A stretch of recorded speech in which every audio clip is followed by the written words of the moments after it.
Generally speaking, defamation involves a statement that would be reasonably perceived as a statement of fact.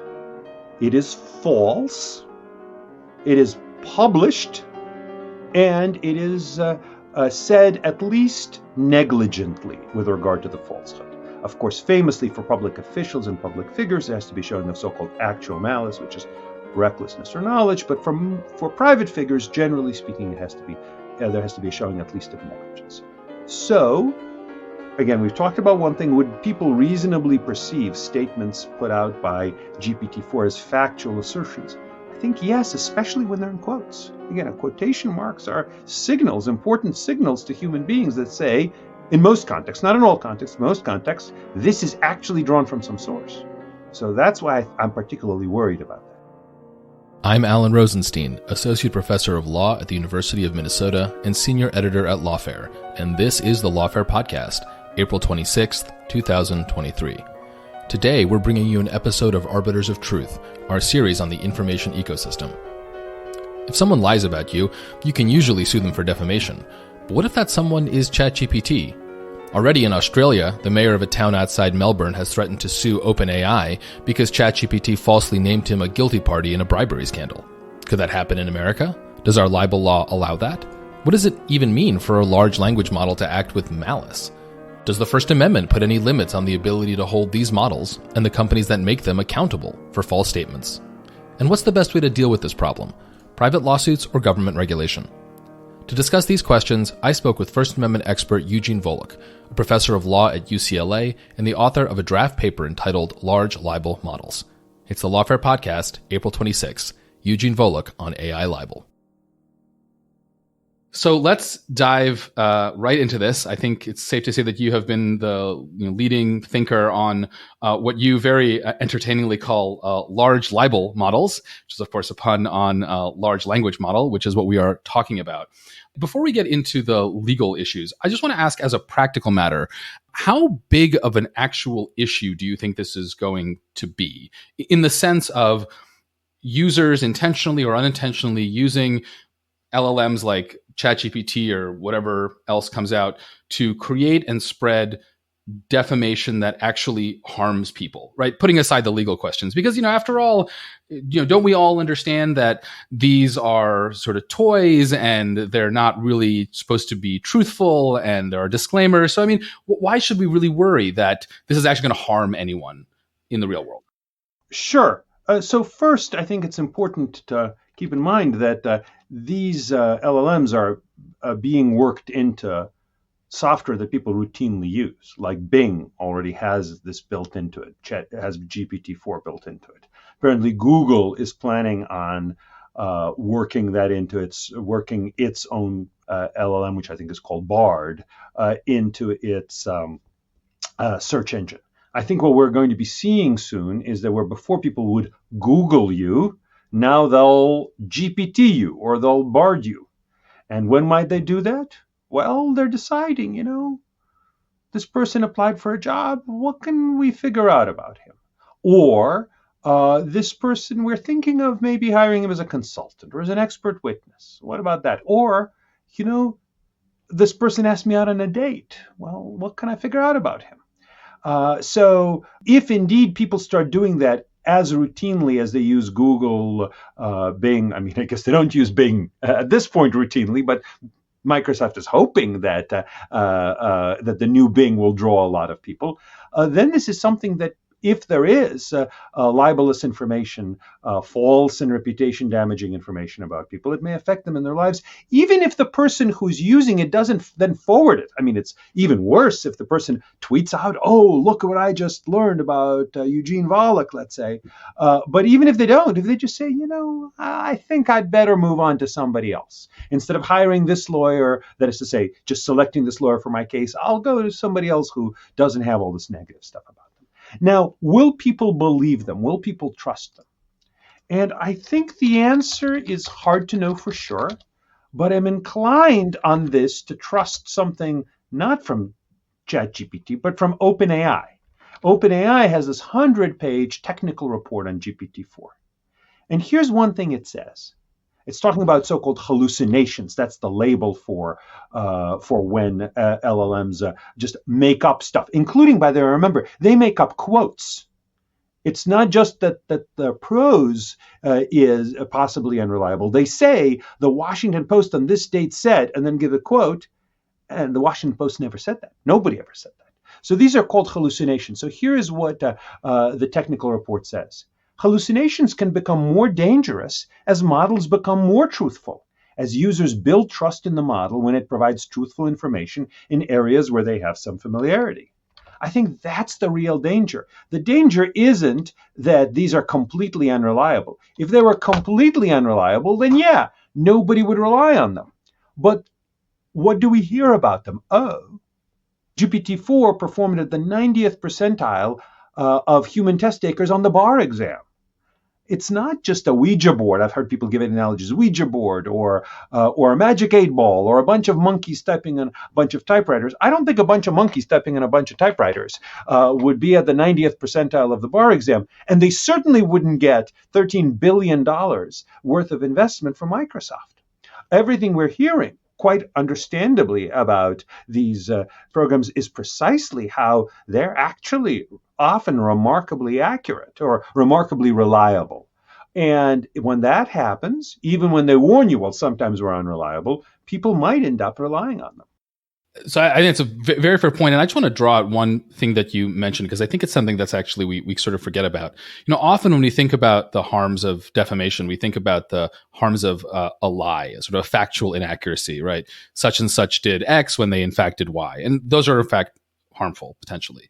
But presumably people aren't just going to use ChatGPT for factual queries. They're going to use it for analytical queries, right? They're going to ask questions not just like, who is Eugene Volokh, but is Eugene Volokh trustworthy? Would you recommend I hire Eugene Volokh based on all of that?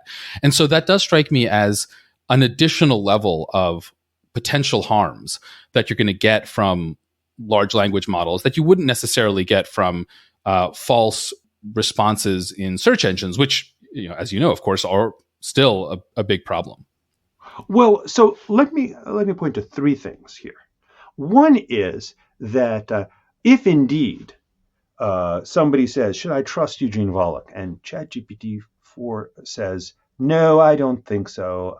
And then it says, his views on libel law are really kind of pedestrian and uninformed. That's opinion. I mean, it's a funny thing to think about opinion being produced by a computer program, but the law would treat that as opinion. It signals its quality as opinion to the reader, and it probably isn't actionable. On the other end, if it says, no, you shouldn't trust Eugene Volokh, because here's what the Washington Post said about him, quote, and then gives this quote, which does not exist, then, even though it's in the context of its providing an opinion, if it's giving a factual assertion that turns out to be false, that is, in fact, what libel law goes after. Here's a second point I want to stress. I think some people think, well, or I've certainly heard people say, well, it does flag that it might be unreliable, so people won't rely on it. That's not the way defamation law generally has treated things. So let me give you a classic example. Let's say somebody says, I've heard a rumor that Eugene Volokh has been found guilty of embezzling from the law school. The statement, I've heard a rumor that is a signal that this may very well be unreliable. I mean, it's not framed as a disclaimer, but certainly people know that rumors are often inaccurate. Nonetheless, even if they had heard a rumor, just to be clear, I don't think there is such a rumor. Well, there is now, clearly. Maybe so. If the assertion is false, that's being repeated as rumor, which it is, then in that case, that is potentially libelous. That's potentially defamatory. So the law has long recognized that even saying tentatively, here is a factual assertion. Maybe it's true, maybe it's false, I'm just passing it along. Even that is potentially defamatory. So likewise, if ChatGPT even says, well, I'm not sure about this, but here's a quote. That here is a quote is actionable potentially as libel, even if it turns out that it does say, I'm not sure about it. So those are two things I think to keep in mind about these kinds of things. And the third one is just that this is something that the fact that it's a computer program, I don't think changes the analysis.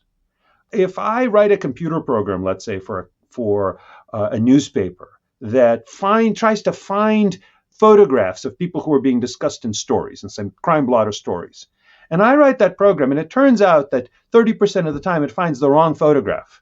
So then the story is published, and it has the wrong person, maybe even with a different name. It just finds the wrong photograph. So people look at it and say, "Oh, this is my neighbor. He's been arrested for sexual assault." It turns out that in fact that photograph is of a completely different person. The company that is publishing that information, that's communicating that information, and perhaps the company that created the software, and especially if the two are one and the same, would be potentially liable. They can't just say, "Oh, it's just a computer program." Well, you wrote the computer program, and even if it's a super fancy and sophisticated, maybe even unpredictable computer program, you are potentially responsible for harm caused by the program that you wrote. So, since we're getting into the legal issues, let me just pause for a second and try to do some or ask you to do some scene setting. So, can you just give a high level overview of the kind of basic concepts of defamation law, and in particular, what are the main things that a plaintiff has to establish to bring a defamation claim?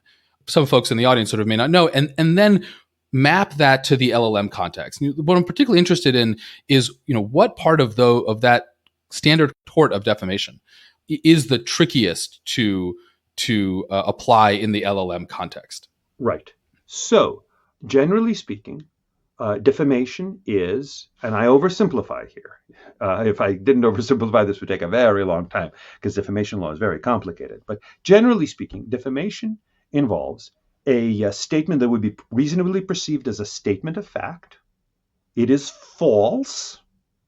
It is published, and it is said at least negligently with regard to the falsehood. Of course, famously for public officials and public figures, there has to be showing of so-called actual malice, which is recklessness or knowledge. But for private figures, generally speaking, there has to be a showing at least of negligence. Again, there are complications, but basically that's that. So, again, we've talked about one thing. Would people reasonably perceive statements put out by GPT-4 as factual assertions? I think yes, especially when they're in quotes. Again, quotation marks are signals, important signals to human beings that say, in most contexts, not in all contexts, most contexts, this is actually drawn from some source. So that's why I'm particularly worried about that. Second thing is false, and indeed, it does appear that it's just making up quotes. By the way, it would be very different if what it did was it found a quote somewhere in some unreliable source and then passed it along. There it might actually be immune, that is to say, OpenAI might be immune under the 47 U.S.C. Section 230 statute, which basically limits liability or prevents people from being held liable when they're passing along online material from another online source. But here again, we're talking about things where ChatGPT, OpenAI software, just made it up. It's not passing along anybody else's. It's just creating it. The third question is publication. And one thing to keep in mind is while you hear a lot about publication in libel law, that's not what you and I usually think of as publication. Libel law does not require, and slander law doesn't require, defamation law doesn't require putting it out onto the internet, doesn't require distributing it to thousands of people. It is enough if it is communicated to one person other than the person being defamed.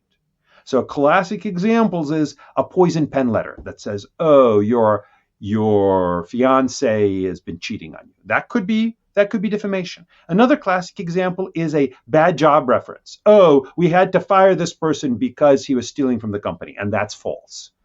That satisfies the publication requirement because it's communicated just to one person.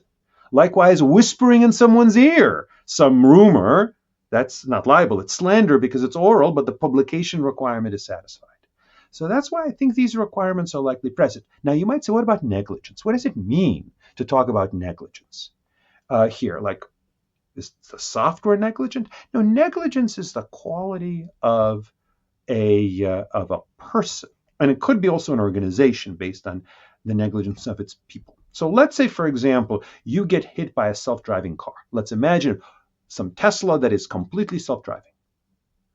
You're not going to sue the car for the car being negligent, you're not even going to sue Tesla Corporation for the car being negligent, but you might sue the Tesla Corporation for its having negligently designed the self-driving car, either the hardware or the software.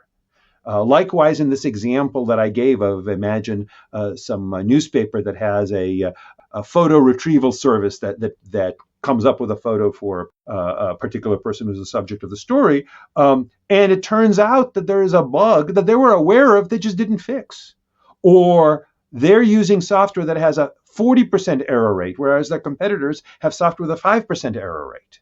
Well, though all that could be evidence of negligence. One possibility is it might be, you say, look, it's negligent for you to create software that outputs to people things in between quotation marks that you have no way of checking. If you can't be sure that what you put out between quotation marks is an accurate quote, I oversimplify here, but generally speaking, make sure you don't use quotation marks. Or maybe take everything that's between quotation marks and Google it or look it up and make sure that you have access to your training data and look it up in your training data. So those are the kinds of arguments that are similar to, although not identical, with the kinds of arguments that people might make in product liability design defect cases that might argue that the company is negligent in its design. So yeah, let me ask you, let me follow up on that, because I'm having a flashback to, my first semester of law school in torts. And at some point in torts, you're studying negligence and you learn the famous BPL formulation of learned hand, the kind of idea that, at least in some contexts, the way that courts think about whether some action was negligent was whether the benefits of the action were sort of greater than the costs. And in particular, Right. in kind of a law and econ sense, whether or not it would be sort of socially optimal for the negligent actor to have spent the money and resources necessary to prevent the negligence, Right. or to prevent the harm. And so Right. This raises then this question of, well, would you expect in one of these lawsuits for one of these companies to say, look, we are on the cusp of a epical transformation that will potentially lead us all to the singularity. I mean, whatever, blah, blah, blah. And therefore, any action on our part to quote unquote dumb down these models or make them more, let's say, more small c conservative, which is what you would need to get rid of the false quotes and the hallucinations, that we accept that will cause costs, cause harms and defamatory harms, but we don't think it's negligence because, look, those harms are peanuts compared to the benefits of rushing headlong into our brave new world of LLMs. Right. That is a plausible argument. Let me just give you an analogy from traditional libel law, how this might come out. Imagine that there's a libel lawsuit against a newspaper by a private figure, but it was implicated in some breaking news story. And they said, well, the newspaper wrongly accused me of something, and it was negligent. So the newspaper could say, look, it was really important for us to get the story very quickly. It was about some like right before an election, it was about some very serious allegations. We're sorry we got it wrong, but we acted reasonably. And you can't expect us to just, whenever there's any possibility of error, just not publish anything. That would be too bad. That would be a chilling effect. That could be a very good defense on their part. And likewise, if the plaintiff says, well, you acted unreasonably in failing to wait 2 days to hear back from me. Well, no, maybe it was reasonable to publish quickly. Or you acted unreasonably in failing to hire a private detective that would go out there and check all these records to figure things out. Well, no, it was reasonable for us not to do that. On the other hand, let's say that the newspaper just failed to call up this person or failed to email this person's publicly known email address. And he says, if you had just emailed me an hour before publishing, I would have responded right away and I would have shown to you that this accusation is just plain false. Well, then it might have been negligent. It might have been careless. So it is a fact. It's sort of a case-by-case fact-based inquiry, but it's not, generally speaking, it's something that, you've got to persuade a jury of, or the plaintiff has to persuade a jury, and the defendants would have to persuade the jury the contrary, or at least persuade a judge up front. So, for example, let's say the plaintiff says, well, you were careless because you failed to have human beings check every item that they were outputting and do some research. So, well, That would be unreasonable. That would not be a reasonable design alternative, in the words of product liability design defect law, which is also negligence based, because it would make this way too expensive and just ineffective. On the other hand, let's say they say, well, what was unreasonable is that you wrote software that again puts quotation marks around things that you have no business putting in quotation marks. All you had to do is just make sure that you don't use quotation marks and you don't attribute things to supposedly reputable sources unless you really have the goods on that. So if you want to go out there and summarize some case or talk about or explain quantum physics or whatever, by all means be my guest. But what's unreasonable for you to do is to allow your software to output. The Washington Post wrote about Volokh that, quote, ... close quote. When you know, based on your understanding of your software, that there's no reason to believe that material between the quotes actually exists anywhere. So go out there, have your large language model, have your software, but just don't. What's careless about you is that you are allowing the output of quotations without any means on your part of checking them. That might be a plausible theory. A lot of these companies, well, certainly OpenAI, and I believe I've heard the same from Google about Bard, actually tout how they're actually working really hard to prevent harmful outputs, to prevent output that, for example, is sexually explicit, or output that is racist, or something like that.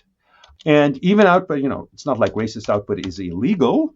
It's not even civilly actionable, but they try hard because they don't want to be spreading racist messages. They say, we are going to try hard to avoid that. Well, all right, if you are able to spend all this effort to avoid certain kinds of harmful things, are you sure that you can't spend some extra effort to avoid things that are harmful in this way that the law has long recognized as harmful? If you have the $13 billion, might it be that some of that could be invested towards doing something that doesn't just damage your software to the point of unusability, but at least diminishes the risk that it outputs libel? So I want to sort of bring out something in what you just said, because I wouldn't want to sort of misunderstand your argument or the argument of your paper or your series of blog posts as saying that whenever ChatGPT says something factually incorrect about someone, it has defamed them. It's rather that defamation law does in principle apply. And so we should expect over the next X number of years for a kind of common law of large language model defamation to arise, just as it has arisen with every kind of new technology or that caused harm, and that there will be courts that have to answer specifically these questions. And maybe the most difficult of these questions will be, well, what is reasonable? And it strikes me that although this is not in principle a different question than in when your lawnmower injures you and you sue the lawnmower company or the car company or whatever.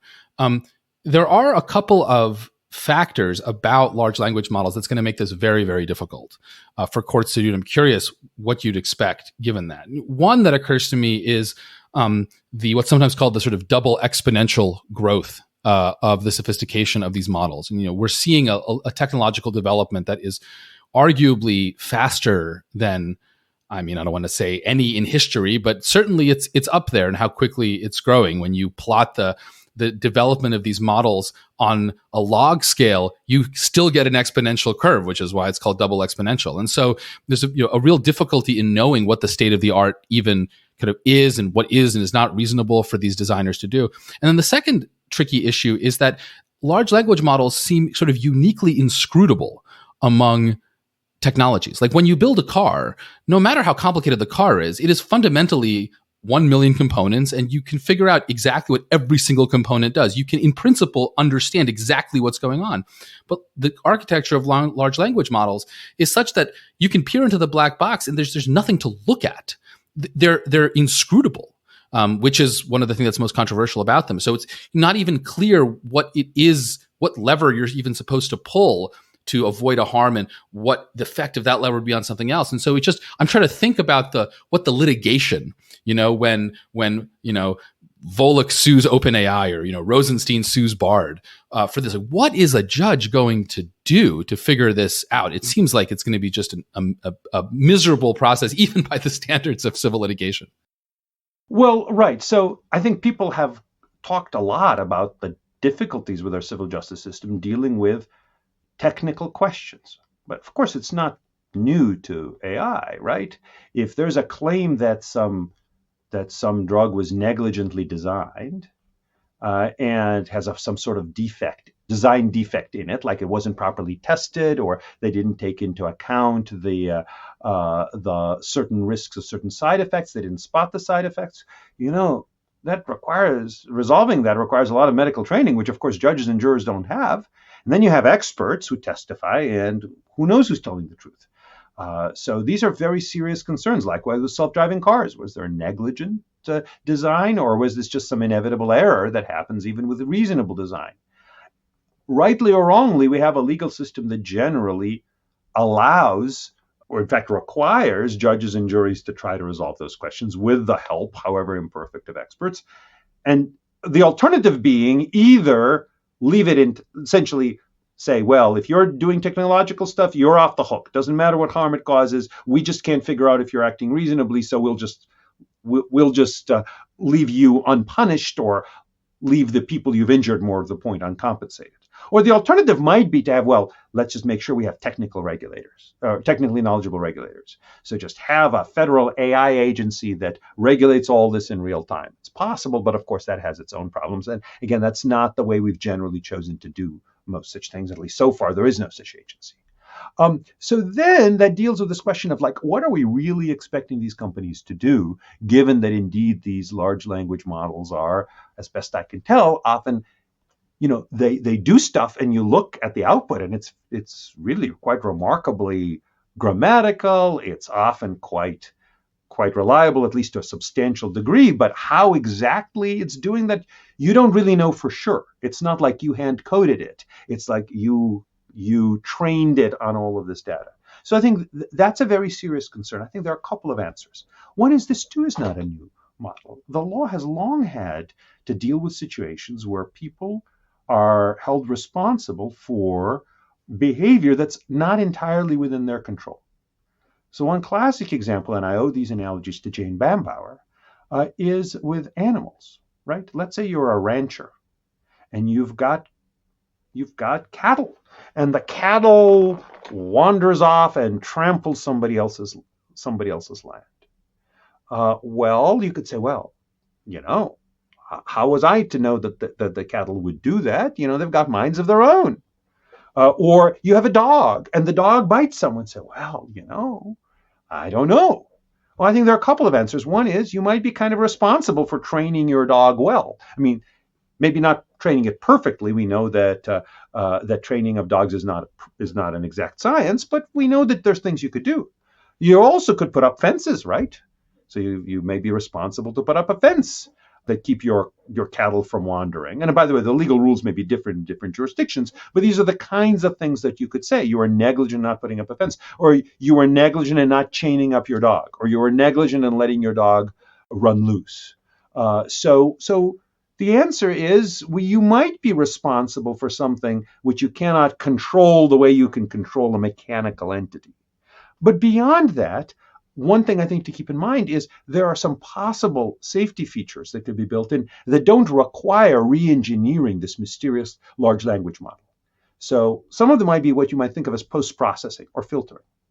So you might, for example, say, look, whatever the large language model outputs, we're going to go through, we're going to find every quote there, and then we're going to Google it. And if Google's search for that quote does not come up with anything, then we'll just exclude that quote. Because, it's possible it's a quote from some real source, but it seems not that likely, and at least we can't vouch for it. So just exclude that. You don't need to change the large language model not to generate that, but you can just remove that. Or here's another example. And this may actually lead to liability even under a knowledge or knowing or reckless falsehood standard, the misnamed actual malice standard. Let's say that there's actually a real situation where apparently a mayor of a small town in Australia informed OpenAI that ChatGPT is producing false allegations that he was found guilty of bribery or something like that. So one thing that OpenAI might do is it might say, look, whenever something is generated and it has a name of a real person, and you could probably write software that tries to figure that out pretty reliably, then look it up in a list of kind of known errors and see, is this person being accused by this output of bribery? And if we're on notice that accusation is false because it's been credited to some news story that doesn't exist, then just exclude that. Again, you don't have to mess around with this mysterious large language model algorithm. You could just have post-processing software that goes through that output and identifies the potentially most damaging things, or at least the easiest damaging things to identify. So far, we focused on the product's liability framing of this, but one of the points you make in your work on this is that we might also want to think about what you call a notice and blocking regime, right, which you analogize to the notice and takedown regime that operates in copyright. So just explain what you mean by that and sort of how you think that would help. So remember, libel law, if there's a libel lawsuit brought by a private figure, again, I oversimplify here, but basically, libel lawsuit is brought by a private figure.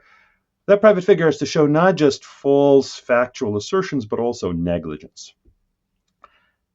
I'm using here products liability as an analogy. It's not completely on point, but I think it's analogous enough, because one way of thinking about design defect liability for products is that it targets negligent design of products. So if you're making a negligence lawsuit against OpenAI saying that it negligently defamed you, then you'd need to make those kinds of arguments. But what if you're saying that OpenAI actually knew that there was a statement that was being output that was false, or at least was reckless about, which means it knew it was likely false and recklessly disregarded that possibility, and it just allowed its software to keep outputting it? So that's a claim that even a public figure or public official like that mayor would be able to bring. And again, the theory would be, look, maybe you weren't negligent at the outset when this false statement about me was originally published. But when I let you know, I gave you my name, I gave you, let's say, a particular allegation it's making against me, that I have evidence that it's false, like, for example, that it's making the allegation using a quote that's made up.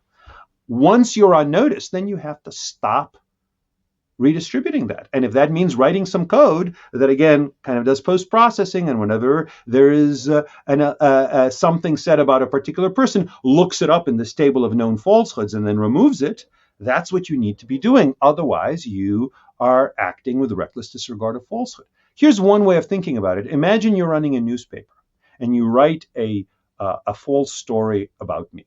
But, let's say I'm a public figure. I don't think I am, but let's say I am. I'm a public figure. You are off the hook unless you knew it was false, and you didn't. You were just careless, or maybe you made a reasonable mistake.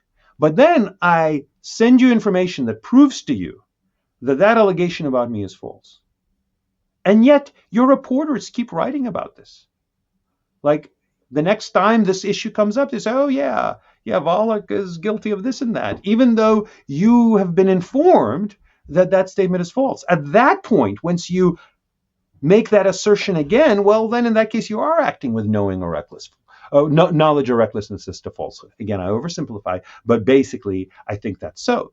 And likewise, if OpenAI just ignores these kinds of reports that ChatGPT is producing particular false statements about particular people, if it just ignores them and allows ChatGPT to keep doing that, then that might be showing of knowledge or recklessness. So hence one possible remedy is this notice and blocking, that once they're on notice of a particular allegation that ChatGPT is outputting, or of course the same thing is true with Google and Bard and such, then in that case they would need to at least take reasonable steps to keep it from coming out again. So let's talk about some more of the kind of potential defenses that an LLM company could raise. You've already mentioned why you're skeptical that Section 230, which listeners of this podcast have heard way too much about over the last few years. You're skeptical that would apply here because even though there is obviously third-party content that goes into the training, at the end of the day, what's really happening is the LLM is creating its own content. And so it's not sort of third-party content. Fair enough.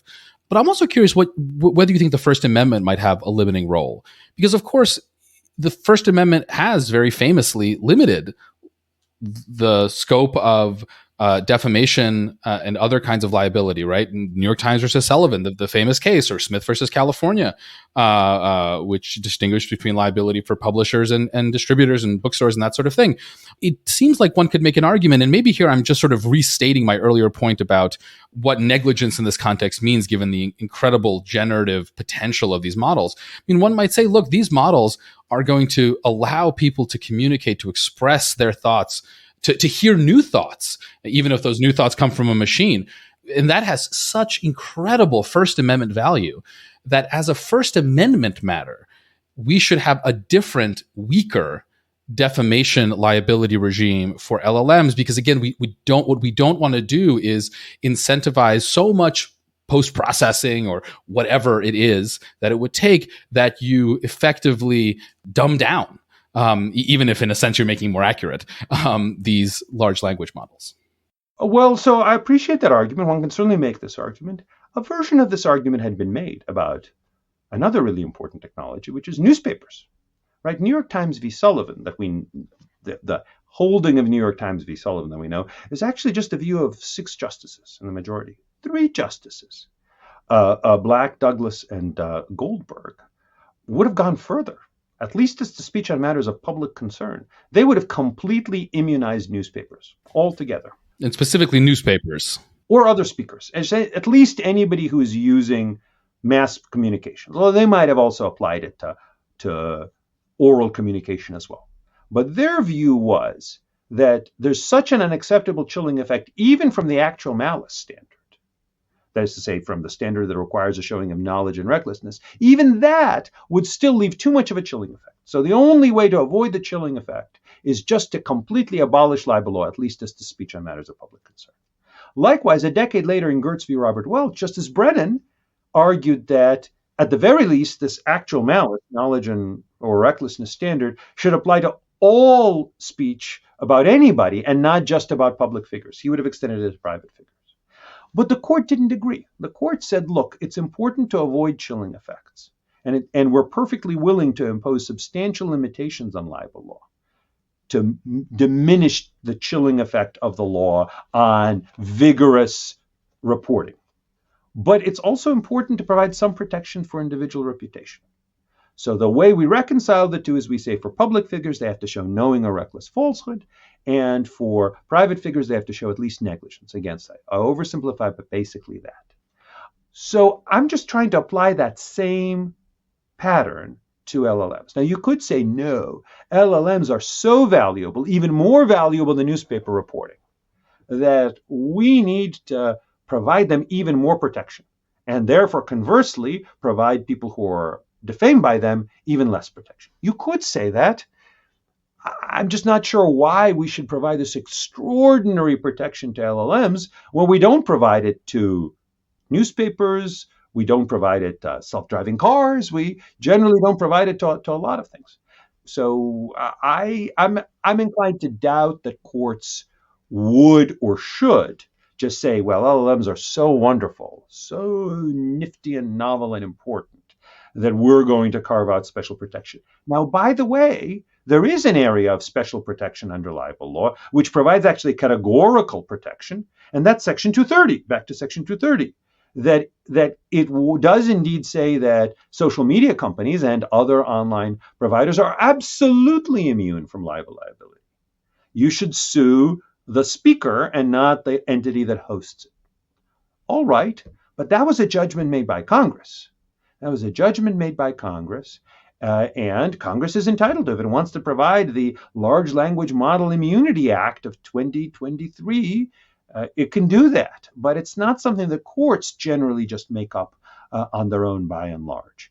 And by the way, also remember in Section 230, at least you could say, well, you can't sue the service provider because you really should be suing the actual person who created this libel. Now, to be sure, that person may be hard to find, may not have any money, but at least in theory, that is available. If we provide immunity to the AI companies, there's nobody to sue. Because again, it's not like they're passing along somebody else's information. They're the ones creating the libelous information.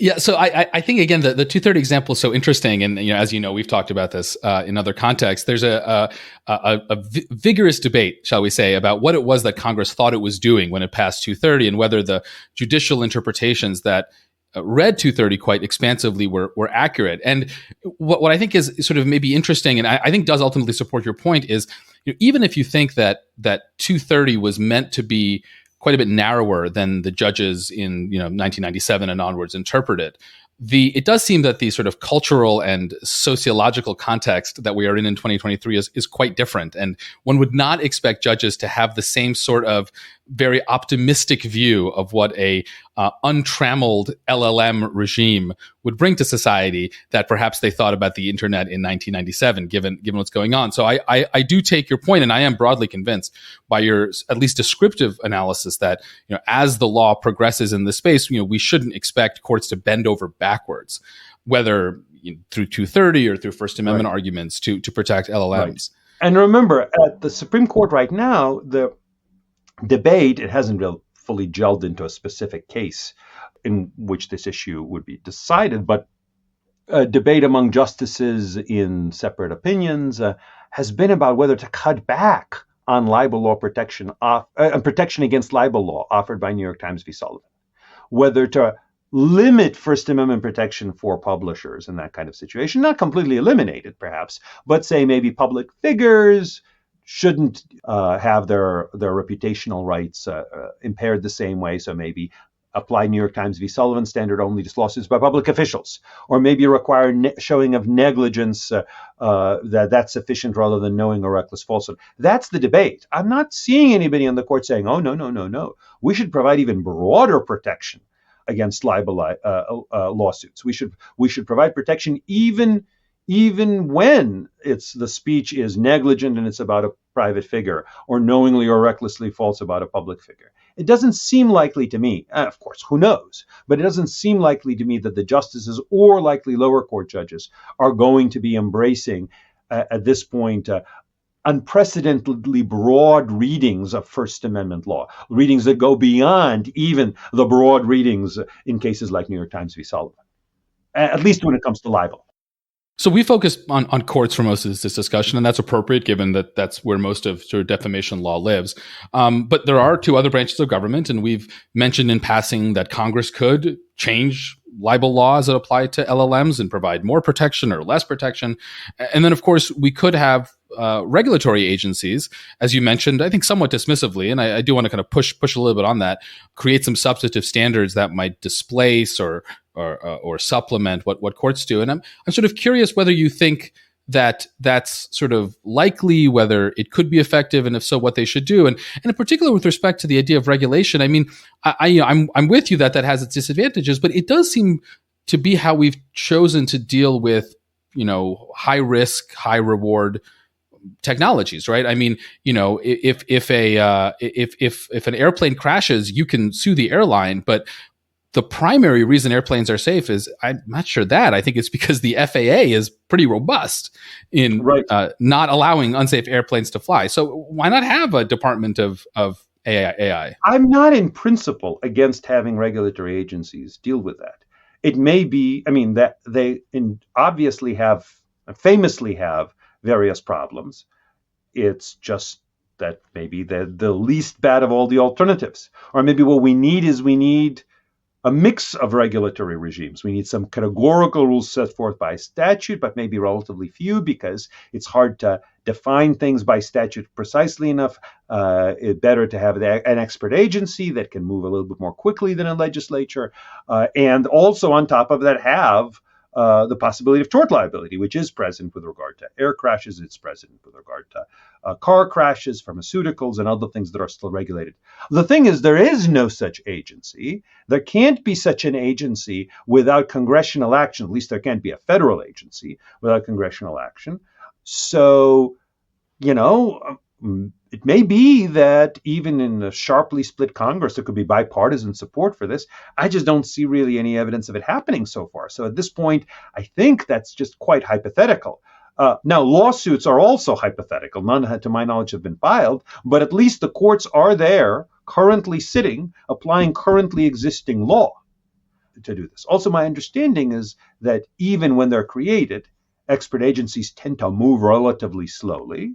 There are advantages to doing that. Maybe they also move faster than litigation does, at least. Again, it's all a matter of compared to what.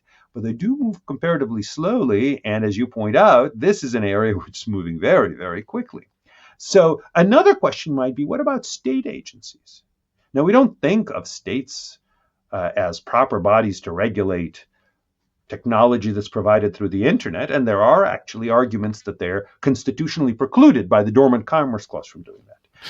You are, of course, sitting in California, which would be news to California that they're not the appropriate internet regulators. So Jack Goldsmith and I have a forthcoming article in the Texas Law Review about the Dormant Commerce Clause and how it actually probably does leave some room for regulation with respect. We've focused mostly on social media platforms as our key examples, but we drew on other instances of that. So, for example, libel law is state law. It varies from state to state. And in principle, you can object that allowing libel lawsuits over internet content means some website might potentially be sued under 50 different state libel laws, which are not completely different, but are subtly different in some situations. Yet that's the way our legal system works. So maybe if either California is the place where OpenAI, let's say, is located, or other states say, we are going to create some new statutory causes of action, or even regulatory bodies that can set forth these things, maybe that have some constitutional power to do that. I do worry, though. I do think states have the power in some respects to impose regulations on the internet. I do think that maybe as a policy matter, something that would cause extra problems. Precisely because even if it's permissible to say OpenAI and other companies that provide information through the internet and through telecommunications more broadly, it's permissible as a constitutional matter to have them be subject to 50 state regimes. I'm not sure it's a great idea. So I want to use my last question to go kind of a little meta. And it occurs to me, and this is to take nothing Anything you from can do, I can do meta. Yeah, very nice. And this is to take nothing from the sort of importance and originality of this line of research. But the argument that you're making is fundamentally fairly straightforward. It's quite intuitive. And certainly if you hadn't made it, I'm sure some litigant would have made it shortly thereafter. And the reason I say this is because you have, the biggest, most powerful tech companies with the smartest people and infinite resources. And they just rolled this out, right, publicly, without it occurring to them that there was this ticking time bomb of defamation. And fine, you can say, well, OpenAI is kind of a startup, but Microsoft's not a startup, and they jammed it into Bing the moment they could, and Google is going to jam it in and to their suites of software. Now you have this kind of AI arms race. And so what I wonder is, given that they did this either without realizing a fairly straightforward source of litigation risk for them, or just not caring, does that give you pause as to whether or not the kind of ecosystem that we have settled on for developing AI, which is a kind of market-driven, companies are going to do this for profit motive, and that's going to ultimately determine how AI is developed. Does that give you pause? Because it certainly makes me a little worried that if they didn't even do this level of homework, man, may not be the best way to build out a world historical technology. Well, this is, it gives me pause in many different ways. So one thing which you hinted at is, what if they know something I don't? What if they've actually had people for longer than I've been studying this, and they have dispositive precedents that they're quite sure judges will go with, or maybe they say, okay, Volokh's arguments, we have this clear counter argument, and even in the absence of precedent, he's just missing this important fact. And we just don't want to tell him because we're not paying attention to him, or we'd rather he embarrass himself by publishing this article without noticing that. I worry about that because I may well be wrong. And I should say also, I've been working on this literally for about a month, because that's about a month ago is when I noticed that this was a problem.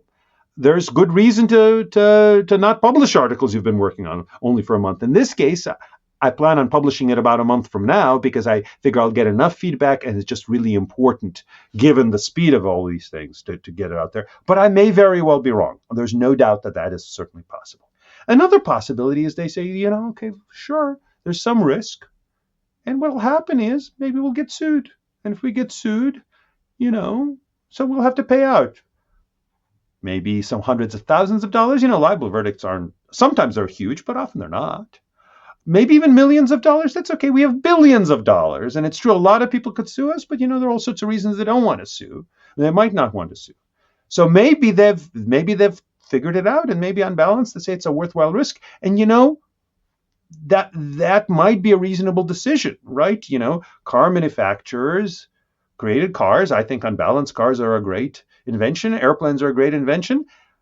A lot of them were operating on a shoestring, but ones that actually had a lot of money probably were aware that there would be some possible risk. To be sure, the products liability law of the time was more pro manufacturer than now, but still on balance, you could they might have been worried about what happens if one of our airplanes, or not even a manufacturer, but people running airlines, what if one of our airlines crashes and kills someone on the ground? Well, we may have to pay, but that's the cost of doing business. Look at how much money we could make. So maybe they just sort of figure that they're going to make so much money by providing very useful stuff. I don't want I'm not using make so much money as a pejorative. If they make a lot of money, it's because they're providing a service that's tremendously useful, that, this will be a cost of doing business. Or another possibility is they may figure this is going to be such a tremendously important technology that if we just get it into enough people's hands, enough businesses' hands, that at that point, Congress is going to say, look, if indeed defamation lawsuits are potentially a industry killer, we can't afford to do that, to allow that. So we are going to provide some sort of immunity. And, that's a possible way of trying to run a business model. I think in some similar respects, various tech companies have been described as sort of doing something similar. They're trying to kind of establish themselves, their product is sort of a fait accompli. It's there. And to the extent that there needs to be some relaxation of regulation, that'll happen, or relaxation of tort liability, that'll happen through the legislative process because people will become so reliant on it. Maybe that's a legit way of doing things. Or again, maybe I'm just wrong. Well, there's clearly a lot of uncertainty here, but I think what you have established, I think beyond doubt, is that there will be plenty of litigants who are upset, plenty will sue. We're going to have plenty of cases to chew over the next couple of years, and we'll definitely have you back as we try to figure out, just in this small corner of the legal landscape, how to deal with LLMs. So thank you so much, Eugene, and I encourage everyone to read the draft paper. It is quite eye-opening, and we'll make sure to link to it in the show notes. Thanks for coming. Thanks very much for having me. The Lawfare podcast is produced in cooperation with the Brookings Institution. You can get ad-free versions of this and other Lawfare podcasts by becoming a Lawfare material supporter at patreon.com/lawfare. You'll also get access to special events and other content available only to our supporters. Please rate and review us wherever you get your podcasts. Look out for our other podcasts, including Rational Security, Chatter, Allies, and The Aftermath, our latest Lawfare Presents podcast series on the government's response to January 6th. Check out our written work at lawfareblog.com. The podcast is edited by Jen Patya Howell, and your audio engineer this episode was Noam Osband of Goat Rodeo. Our music is performed by Sophia Yan. As always, thanks for listening.